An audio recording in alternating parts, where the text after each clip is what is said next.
চৈত্রের মায়াময় সন্ধ্যায় সকলকে জানায় সুস্বাগতম।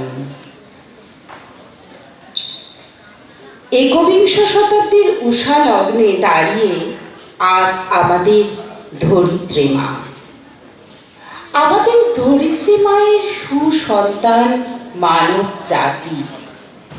এই মানব জাতির উন্নত মনস্তত্ত্বের ছাপ দিয়েছে তার সংস্কারের মধ্যে দিয়ে। আর সংস্কার হলো সেটি যা প্রতিনিয়ত নিজেকে এবং তার সঙ্গে পারিপার্শ্বিক সমাজকে শোধন করে। এই শোধনের মাধ্যমে নিজের সাথে সমাজও হয়ে উঠেছে হীরের মতো দ্যুতিময়। বংশানুক্রমিকভাবে যে সংস্কার আমাদের সনাতন ধর্ম লালিত পালিত করে আসছে বহু যুগ ধরে, সেই সংস্কারের জাদুকাঠির ছোঁয়ায় আজও আমাদের ভারতবর্ষ সকল দেশের রানী। এই ভারতীয় সংস্কারে অগ্নিশিখায় যুব সমাজকে দীক্ষিত করতে সংস্কার ভারতী তার গুরু দায়িত্ব নিজ কাঁধে তুলে নিয়ে পথ হেঁটে চলেছে বহু যুগ ধরে। আজ এই সন্ধ্যার শুভ লগ্নে তারই আত্মপ্রকাশ।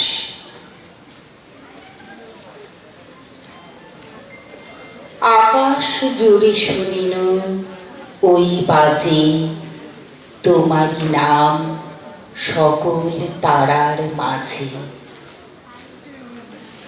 রাকার জ্যোৎস্নাস্বাত কোপাই নদী, খোয়াইয়ের উঁচু নিচু রকমারি বৈচিত্র্য, সবুজে মোড়া আম্রকুঞ্জ ও শাল বিথি, ছাতিম ফুলের বিভোর গন্ধ নিয়ে রবি দীক্ষায় দীক্ষিত দুই কন্যা কণিকা বন্দ্যোপাধ্যায় ও সুচিত্রা মিত্রের জন্ম শতবর্ষে সংস্কার ভারতী বীরভূম জেলার নিবেদন গীতি আলেখ্য অনুরণন।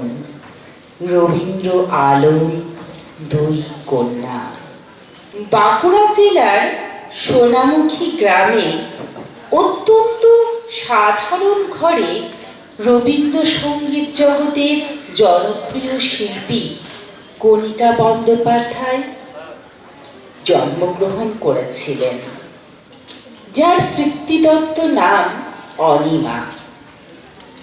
তার সুরের জাদুতে টপ্পা অঙ্গের গানগুলি যেন নিজ নিজ ছন্দ খুঁজে পেত। খুব অল্প বয়সে অনিমার শান্তিনিকেতনের ব্রহ্মচর্যাশ্রম বিদ্যালয়ে শুরু হয়েছিল পাঠ্যাভ্যাস। এক কালবৈশাখীর সন্ধ্যায় উত্তরায়ণের বাগানে আম কুড়াতে গিয়ে কবিগুরু রবীন্দ্রনাথের সাথে তার প্রথম সাক্ষাৎ।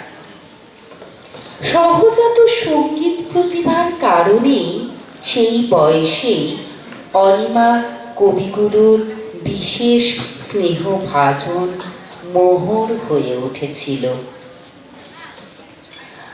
কণিকা নামটিও গুরুদেবেরই আশীর্বাদ স্বরূপ। কণিকা বন্দ্যোপাধ্যায় নিজের কথায়, ততদিনে তার সঙ্গে আমার সম্পর্ক যেন কত সহজ। আজ জানি তখনই তিনি অন্যদের কাছে কত মহান, কত বিরাট, কত বিশাল। কিন্তু তখন তিনি আমার অতি আপনজন, আমার আবদার করবার, আমার নালিশ জানাবার, আমার অভিমান করবার, আমার খুঁজে দেবার মানুষ তিনি। লাজুক মোড়কের আবরণে আচ্ছাদিত কণিকা বন্দ্যোপাধ্যায়ের অপরদিকে আর এক রবীন্দ্রকন্যা, দৃঢ় মনোবলের সুচিত্রা মিত্র। মা সুবর্ণলতা দেবীর কণ্ঠে সন্ধ্যা হলো গো মা রবীন্দ্রসঙ্গীতটি শুনে নিজের অজান্তেই ছোট্ট সুচিত্রার দু চোখে বইত জলের ধারা। মাত্র 15 বছর বয়সে সুচিত্রা দেবী বাবা মা দাদা দিদিদের সঙ্গে নিজেদের পারিবারিক সংগঠনে অভিনয় করেছিলেন কবিগুরুর চিত্রাঙ্গদা। কবিগুরু রবীন্দ্রনাথ ঠাকুরের কবিতা আর সঙ্গীতের প্রতি অশেষ ভালোবাসায় আর তীব্র টানে নিজেকে তিনি পুরোপুরি করেছিলেন উৎসর্গ। খুব ছোট বয়সেই ম্যাট্রিক পরীক্ষার ত্যাগ করে ছুটে গিয়েছিলেন বিশ্বভারতীতে। 1960 সালে দিল্লি থেকে প্রচারিত আকাশবাণীর জাতীয় অনুষ্ঠানে তিনি রবীন্দ্রসঙ্গীত পরিবেশনা করেছিলেন। কণিকা এবং সুচিত্রা, রবির দুই কন্যা যে আজীবন শুধু রবি ঠাকুরের গান গেয়ে গেলেন, সে কি শুধুই রবীন্দ্রনাথের গানের প্রতি মুগ্ধতা? বোধহয় তা নয়। এই দুই সঙ্গীত শিল্পীরই মনোজগৎ তৈরি হয়েছিল শান্তিনিকেতনে। তৈরি হয় তাদের এমন সুকমল নান্দিকতার বোধ। একাকী গায়কের নহে তো গান, মিলিতে হবে দুই জনে, একজন গাহিবে একজন খুলিয়া গলা, আর একজন গাবে মনে। কণিকা বন্দ্যোপাধ্যায় ও সুচিত্রা মিত্র এই দুই রবিকন্যার সুর সাগরে অবগাহন করা মাত্রই নিজ মনে প্রাণে অনুভূতি জাগে সারস্বত বন্দনার। চলুন আমরা সকলেই গীতি আলেখ্য অনুরণনে অনুরণিত হই। অনুরণন, রবীন্দ্র আলোয় দুই কন্যা। অনুরণন, রবীন্দ্র আলোয় দুই কন্যা। রবীন্দ্রনাথ, শান্তিনিকেতন, ভুবনডাঙার মাঠ, সোনাঝুরি আর খোয়াইয়ের লুকোচুরি। রবীন্দ্রসঙ্গীত, সেই সাথে কণিকা বন্দ্যোপাধ্যায় ও সুচিত্রা মিত্র, সব মিলিয়ে আলপনা আঁকা বীরভূমের ঊষর লাল ভূমি, মেদুরতা মাখা শৈল্পিক উড়ান। খুব ছোট্টবেলায় বাবা সত্যচরণ মুখোপাধ্যায়ের কর্মস্থল শান্তিনিকেতনে এসে পৌঁছল অনিমা নামের মেয়েটি। 1935 সালে যার নাম স্বয়ং রবীন্দ্রনাথ পরিবর্তন করে রাখলেন কণিকা, আর অবনীন্দ্রনাথ ঠাকুর স্নেহ করে বলতেন আকবরী মোহর। সেই থেকে সকলের প্রিয় মোহর। কণিকা বন্দ্যোপাধ্যায় ছিলেন প্রকৃতই আশ্রম কন্যা। বাবা সত্যচরণ মুখোপাধ্যায় ছিলেন দক্ষ এসরাজ বাদক। বিষ্ণুপুরের সাংগীতিক ঐতিহ্য মোহরের রক্তে মিশেছিল। তাঁর কণ্ঠস্বর বা কণ্ঠবাদনে সুরের স্বর স্থান এমন নিখুঁতভাবে ফুটে উঠত যে সেই স্বরের সঙ্গে বাদ্যযন্ত্রে সুর বাঁধা যেত বলে জানিয়েছেন অনেক প্রখ্যাত বাদ্যযন্ত্রী। ওহে অন্তরতম, মিটেছে কি তব সকল তিয়াস, আসি অন্তরে মম, দুঃখ সুখের লক্ষ্য ধারায় পাত্র ভরিয়া দিয়েছি তোমায়, নিঠুর পীড়নে নিঙারি বক্ষ দলিত দ্রাক্ষা সম। কত যে বরণ, কত যে গন্ধ, কত যে রাগিনী, কত যে ছন্দ। গাঁথিয়া গাঁথিয়া করেছি বয়ন, বাসর শয়ন তব। গলায় গলায় বাসনার সোনা, প্রতিদিন আমি করেছি রচনা। তোমার ক্ষণিক খেলার লাগিয়া, মূরতি নিত্য নব।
ব্যক্তি জীবনে কণিকা ছিলেন অত্যন্ত লাজুক। শঙ্কর ছিল তার নিত্য সঙ্গী। রবীন্দ্রনাথের সংস্পর্শে এলেই মোহর তখন চঞ্চলা। ক্ষিতিমোহন সেনের মেয়ে অমিতা, যিনি ওই একই সময়ে গুরুপল্লীর বাসিন্দা ছিলেন, তার লেখায় আছে, বাড়ির জানলা দিয়ে কতদিন দেখেছি মাঠের মধ্যে দিয়ে মোহর ছুটছে। গুরুদেবের কাছে যাচ্ছিল, রাস্তা দিয়ে যেত না, পাছে দেরি হয়ে যায়। মাঠের কাছে একটা বনপুলকের গাছ ছিল, বসন্তে ফুল ফুটলে গন্ধে চারিদিক ভরে উঠত। তার তলা দিয়ে মোহর দৌড়চ্ছে। তাড়াতাড়িতে ফ্রকের পিঠের সব বোতামও তখনও লাগানো হয়নি। একবার বসুশ্রী সিনেমা হলে কণিকা বন্দ্যোপাধ্যায় গান গাইবেন। শিল্পী সাগর সেন বললেন তিনি বাজাবেন। কণিকা বললেন সাবধানে বাজাবেন কিন্তু। কোনো অনবধানতায় অন্তরাতে এসে বাজানোতে বারবার ভুল হচ্ছিল। কণিকা বন্দ্যোপাধ্যায় কেবলই বিরক্ত হয়ে তাকাচ্ছেন। শেষে গান থামিয়ে অত শান্ত মানুষটিও চিৎকার করে বলে উঠলেন, কি হচ্ছে কি? সাগর সেন ক্ষমা চাইলেন। আসলে রবীন্দ্রসঙ্গীত ছিল তার জীবন সাধনা, মনের প্রফুল্লতা। কণিকা বন্দ্যোপাধ্যায় এবং সুচিত্রা মিত্র দুই চারিত্রিক বৈশিষ্ট্যে ভিন্নধর্মী শিল্পীর বন্ধুত্ব ছিল বড়ই সুনিবিড়। ঋজু সুচিত্রা লাজুক কণিকাকে অবাক করেছেন চিরকাল, কিন্তু তার কৈশোরের বন্ধু প্রবাদ প্রতিম আর এক রবীন্দ্রসঙ্গীত শিল্পী সুচিত্রা মিত্র ছিলেন একদম ভিন্ন মেরুর মানুষ। দৃঢ়তা, ঋজুতা, অনমনীয়তা, তেজস্বিতার মূর্ত প্রতীক। গোরা সর্বাধিকারী তার স্মৃতিকথায় জানিয়েছেন, দোল পূর্ণিমায় এসে হয়তো সুচিত্রা ধরেছেন খামবাজ পিলু বাহারে গাঁথা কবির প্রেমের গান, ওগো কিশোর আজি তোমার দ্বারে। যেই না অন্তরা ধরলেন মোহর, শাড়ির আঁচল কোমরে গুঁজে নাচতে উঠলেন সুচিত্রা। গোটা রাত পেরিয়েছে তাদের সুখ দুঃখের কথায়। সুচিত্রা মিত্র আর মোহরদির মতো সখ্য আর কোনো মানুষের মধ্যে দেখিনি। আর তাই বুঝি গেয়ে ওঠা যায়,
কিছুই তো হলো না।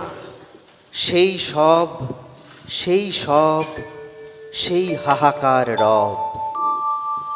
1288 বঙ্গাব্দে মিশ্র ঝিঝিট রাগের উপর আড়া ঠেকা তালে টপ্পা আঙ্গিকের গানটি সচেতনভাবে আবেগময় এবং অবচেতনভাবে বুদ্ধিদীপ্ত উচ্চারণে কণিকার ছোঁয়ায় নিজেই যেন একটি অন্তরের যাত্রা হয়ে উঠেছে। সুর ও ভাবের বোঝাপড়া এবং অভিব্যক্তির এক বিরল সূক্ষ্ম সংমিশ্রণ প্রতিফলিত হয়েছে কণিকা বন্দ্যোপাধ্যায়ের কণ্ঠে, যা তার আশ্রম জীবনের গভীর উপলব্ধি থেকে উদ্ভূত, ঠাকুরের মতবাদ দ্বারা অনুপ্রাণিত। কি দেখিছ বধূ মরম মাঝারে, রাখিয়া নয়ন দুটি, করেছ কি ক্ষমা যতেকো আমার স্খলন পতন ত্রুটি। পূজাহীন দিন সেবাহীন রাত, কতবার বার ফিরে গেছে নাথ। অর্ঘ্য কুসুম ঝরে পড়ে গেছে বিজন বিপিনে ফুটি। যে সুরে বাঁধিলে এ বিনার তার, নামিয়া নামিয়া গেছে বারবার। হে কবি, তোমার রচিত রাগিনী আমি কি গাহিতে পারি? তোমার কাননে সেচিবারে গিয়া ঘুমায় পড়েছি ছায়ায় পড়িয়া। সন্ধ্যা বেলায় নয়ন ভরিয়া এনেছি অশ্রু বাড়ি। কিছু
সাহিত্যিক সৌরীন্দ্রমোহনের কনিষ্ঠ কন্যা সুচিত্রার জন্ম হয়েছিল চলন্ত ট্রেনে গুজন্ডি স্টেশনের কাছে। কাছের জনেরা তাই তাকে গজু বলে ডাকত। আর তিনি নিজে বলতেন, ট্রেনে জন্মেছি তো, তাই সব সময় চলছি, পথ চলাতেই আমার আনন্দ। একদিন সুচিত্রা মিত্র ক্লাস নিচ্ছেন রবি তীর্থতে। বোর্ডে স্বরলিপি লেখার জন্য ছাত্রকে চক আনতে বললেন।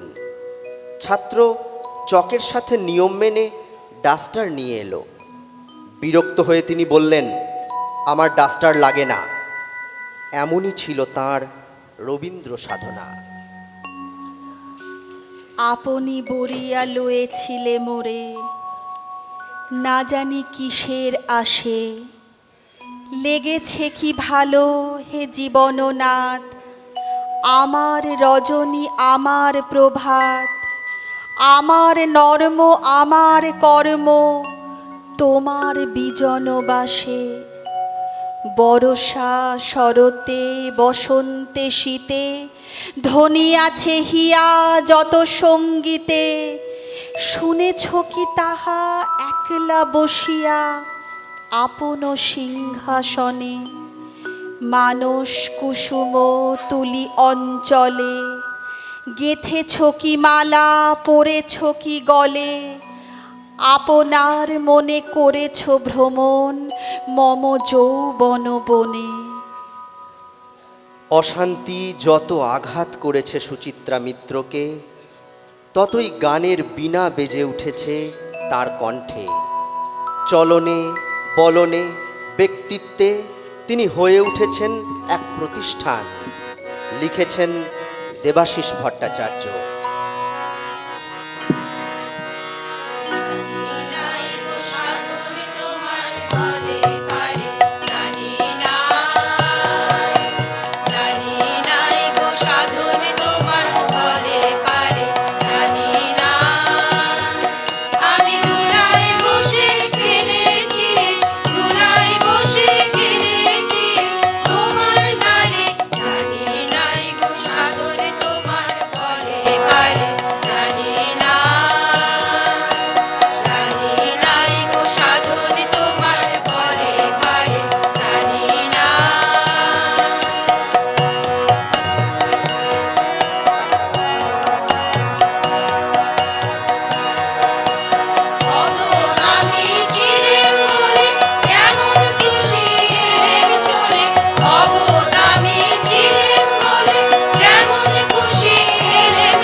কবি নীরেন্দ্রনাথ চক্রবর্তী লিখেছেন, আকাশ যখন চক্ষু বোজে অন্ধকারের শোকে, তখন যেমন সবাই খোঁজে সুচিত্রা মিত্রকে।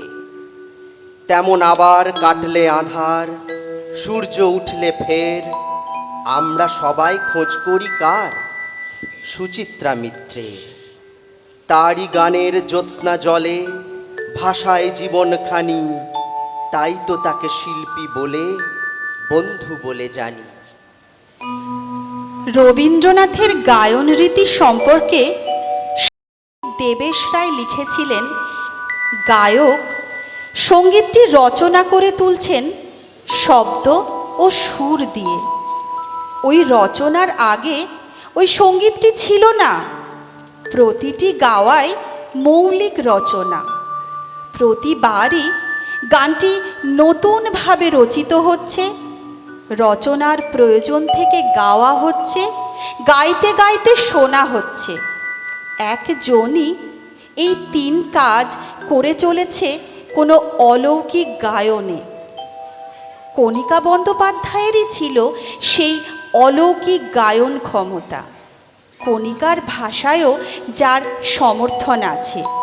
তার গান যখন গায় তখন সেই সুরের সঙ্গে, কথার সঙ্গে, আমার সঙ্গে আর প্রকৃতির সঙ্গে যেন কোনো পার্থক্য থাকে না।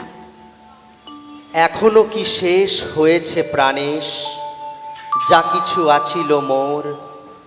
যত শোভা, যত গান, যত প্রাণ, জাগরণ ঘুমঘোর। শিথিল হয়েছে বাহুবন্ধন, মদিরাবিহীন মম চুম্বন। জীবন কুঞ্জে অভিসার নিশা, আজি কি হয়েছে ভোর? ভেঙে দাও তবে আজিকার সভা, আনো নবরূপ, আনো নব শোভা। নতুন করিয়া লহ আর বার, চিরপুরাতন মোড়ে। নতুন বিবাহে বাঁধিবে আমায়, নবীন জীবন ডোরে। মান্নাদের কথাতে রবীন্দ্রনাথের গানে আলাদা করে সুচিত্রা মিত্রের ব্যক্তিত্বকে চিহ্নিত করা যেত। তার ক্ষেত্রে সঙ্গীত ও শিক্ষা পরিপূর্ণতা পেয়েছিল। প্রতিভা, পরিশ্রম ও প্রয়োগ ঠিক ঠিক মিললে তবেই এমন সাফল্য পাওয়া যায়। সুচিত্রা সারা জীবন সেই গান নিয়েই থেকে গেলেন। ভাবতেই ভালো লাগে।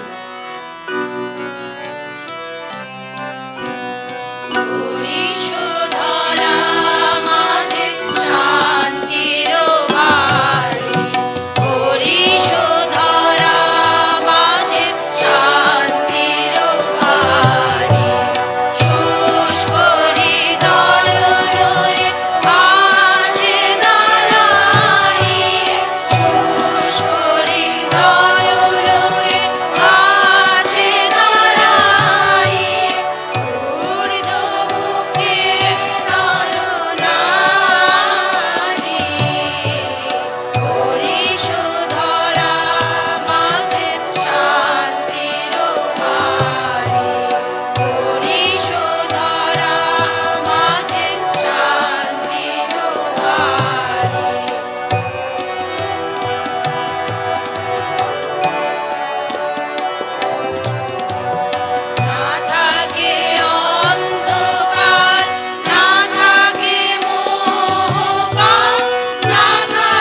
সুচিত্রা মিত্র এবং কণিকা বন্দ্যোপাধ্যায়। এই দুই রবীন্দ্র সাধিকার স্মরণ মাত্রে সান্নিধ্য শেষ হয় না, এদের প্রাণের মধ্যে যাপন করতে হয়, তবেই হয়তো রবীন্দ্রনাথকে ছোঁয়া যায়।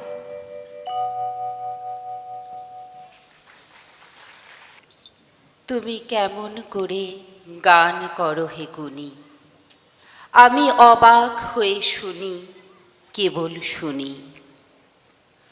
হৃদয় থেকে হৃদয়ে রবীন্দ্র ভাবের কম্পন প্রতিধ্বনিত হয়ে চলেছে এই শুভ ক্ষণে রবীন্দ্র সদন প্রেক্ষাগৃহে উপস্থিত সকলের মধ্যেই।